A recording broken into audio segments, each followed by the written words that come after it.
Hello, I am Sean Sands from GamersWithJobs.com, and we're here today to play Stellaris. This is a preview build, a pre-release build. It's about four or 5 days from release here of the new Space 4X game, a 4X grand strategy game from Paradox.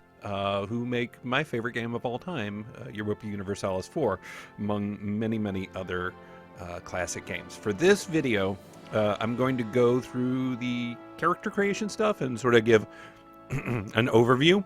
But if you want to jump straight to the play, that's going to be the next video. Probably I'll pick that up. This will be a relatively shorter one.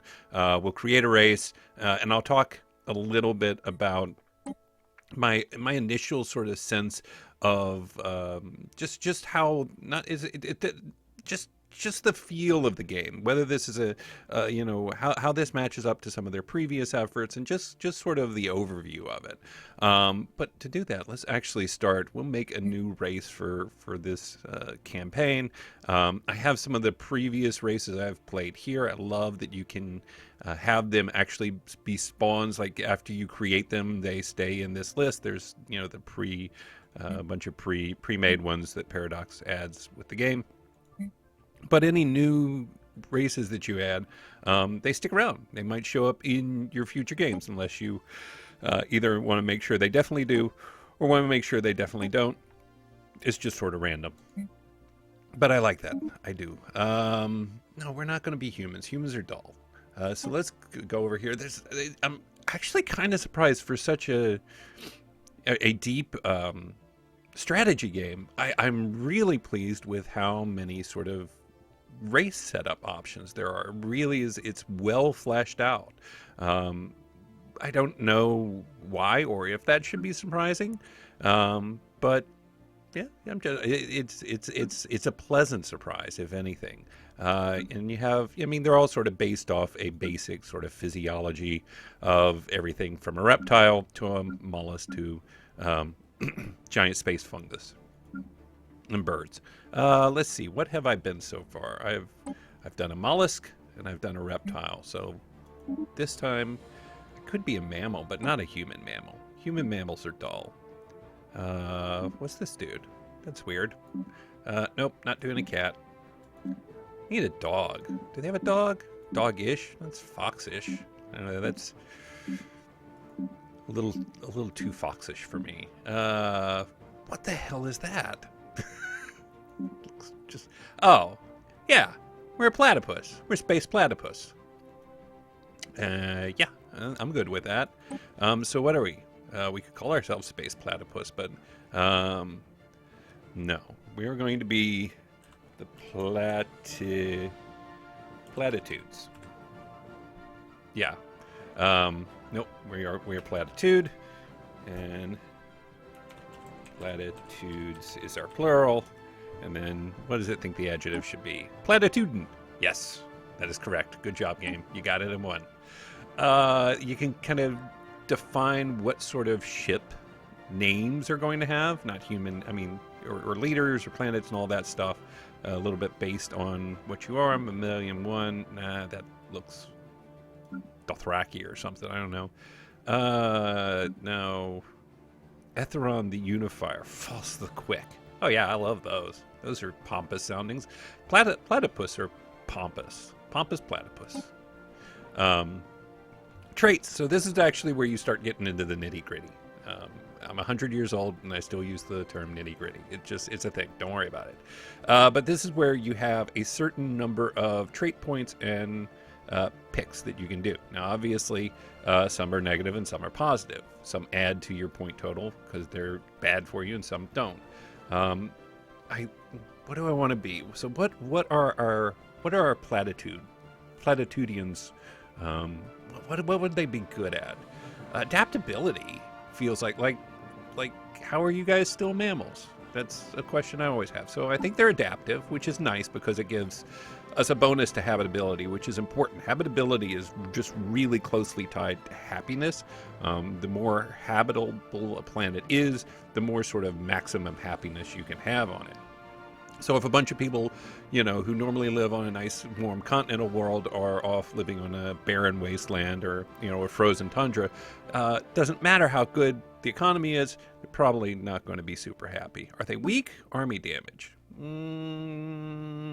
Yeah, I'm okay with that. Platypus aren't known for their strength. It's not who they are. Venerable. Lifespan plus 120 years, enduring. I wouldn't mind adding that leader lifespan. Non-adaptive, no. Anyway, I can't select non-adaptive because you cannot both be adaptive and non-adaptive. That doesn't make sense. Resilient, garrison health, no. Repugnant, no. They're adorable. They're adorable. I mean, in their own special way. Solitary, I'm going to avoid solitary. I've done that a lot of times. Twice. I think I've included it on both of the runs I've had so far. I think I do want to increase happiness. Like we're gonna be a cheerful species. We're gonna happily go about the universe, bending it to our will and adapting to it. But that happiness kind of slows our army down. Like our army is so busy kind of being happy. They check to see if the other side is, willing to be happy too, and then a bunch of them get killed and they're like, oh no, I guess we do have to fight. Ruler, we will, what's the difference? Okay, basically, horde color is the only difference between male and female. So, yeah, that, female. Kashnak. That's, nah. You know what? I like the idea, but let's call him Moonback. Yeah. Color. Let's be... Can be green platypus? Does not look like it can be green platypus. Then I will be an orange platypus. And we want happy clothes. Happy clothes. Yeah, probably these. So see what I'm talking about? Like there's just a ton of stuff to play with here. Our homeworld name, no, like we gotta name our own homeworld. Our homeworld name is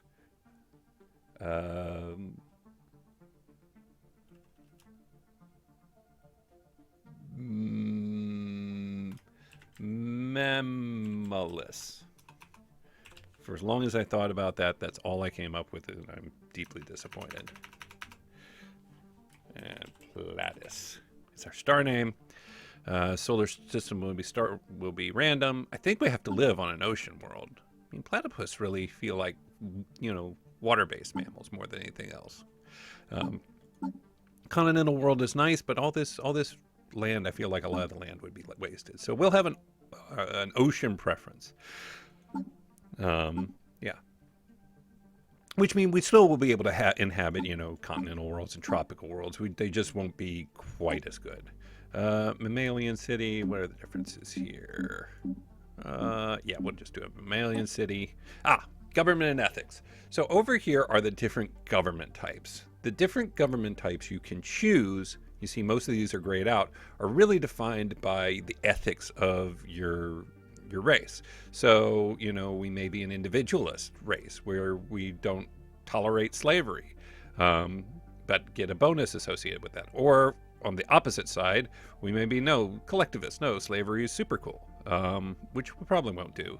And the more, there's just individualists, and then there's the fanatic version of each of these. So I don't want to be a pacifist. But we love other races. Xenophile. Which one? Xenophile. Yeah. So we are going to be big fans of other races. I want to be sciencey. Yeah. Yeah, we're super sciencey, but we love other races. So here are our options then as far as, xenophile, there exists in all of us a deep-seated fascination for the unknown, an adventurous spirit that rejects the familiar and glories in the unfamiliar, whatever or whomever it may be. Fanatic materialist, although it hurts, we must grow up and put aside our outdated notions of morality. Ooh, wow, okay. There is no divine spark granting special value to a living mind. No object has any intrinsic value apart from what we choose to grant it. Let us embrace the freedom of certitude and achieve maximum efficiency in all things. Yeah, okay. The platitudians are a little weird, but that's all right. So we have indirect democracy, plutocratic oligarchy, despotic empire, despotic hegemony, science directorate, or direct democracy. And these others here are not available to us because we did not choose ethics with which they are compatible. Tell me about science directorate, because I think I like that. Additional research alternative and empire leader and extra leader. That's pretty good. Direct democracy I like as well. So direct democracy holds an election every 5 years. This one holds an election every 40 years. This one, ruler can build an elite assault army and sort of rules permanently. No, leader level, no. Plutocratic oligarchy has energy credits and minerals plus 5%. That's actually really tempting. I think I actually would rather have additional planets. So core sector planets, you can only control a certain number of planets directly, and normally that number is 5. Like anything above 5, you have to build a sector, which sort of governs itself. I like being a little more finicky and fine-tuney than that. I feel like science directorate should give some sort of science advantage, but I like research. Yeah, I'm gonna do this. I changed my mind. It's thematically more appropriate to me. Empire name, platitude. Nope, interplanetary. Yeah, platitudian technocracy. We need that. It's got to be that. The platitudian technocracy. And then we want to give ourselves a flag. What looks sciencey here? Round. What's round? Let's see. Any of these feel sciencey? This kind of feels a little sciencey to me. Maybe on a nice blue background. Blue against... Nah. I'll go with that one. And then...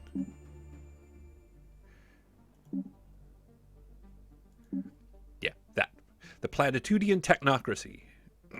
So, last thing we need to define is sort of our ships. You can pick your starting weapons, and it's a very rock, paper, scissors sort of things. Like, different weapons are better against different defense types, energies, I think projectiles tend to be good against, I want to say, armor, energy against deflector. I may be getting that wrong. I always like energy weapons. I just like space beams. Space lasers is my favorite lasers. How you travel, we'll talk about this a little bit more in game. Hyperspace travel essentially creates specific lanes between stars. So you can only go from one star to certain other stars that are defined by the hyperspace lane in between them. That is a little harder because it definitely kind of limits your travel options, particularly if something's blocking your way. And wormhole travel, I haven't even tried that. I'm not 100% sure what that does.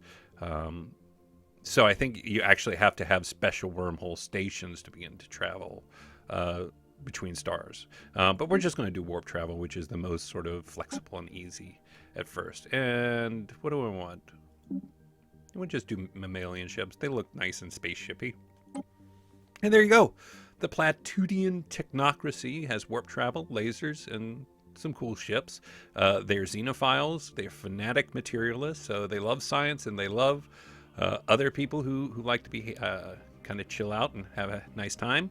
They're adaptive and communal. So again, super happy, but that makes them a little weak in combat just because they're slow to anger, slow to attack, but once they do, they're on point. Good, and you save them. Well, I saved them. And then we want to define the galaxy size. I'm going to go with medium because it's shocking how big the galaxy is, even in medium. I always like a spiral galaxy. AI Empire. We'll go ahead and turn Iron Man on, just to keep me honest. How hard does it get? Hard, insane. Okay, so normal is the easiest. There are 2 levels above that. We'll stick with normal for now. I'm finding it not easy, but definitely manageable. We'll call it that. And there we go. We're going to start this game, which we'll probably pick up in the next episode. and we'll pick up right where we've left off here. I'm looking forward to playing a bunch of this. I'm really digging the game so far. I'll talk about what I like about it and actually get into the mechanics of it in the next episode. For now, my name's Sean Sands with GamersWithJobs.com. Thank you for joining me as always, and we will see you real soon.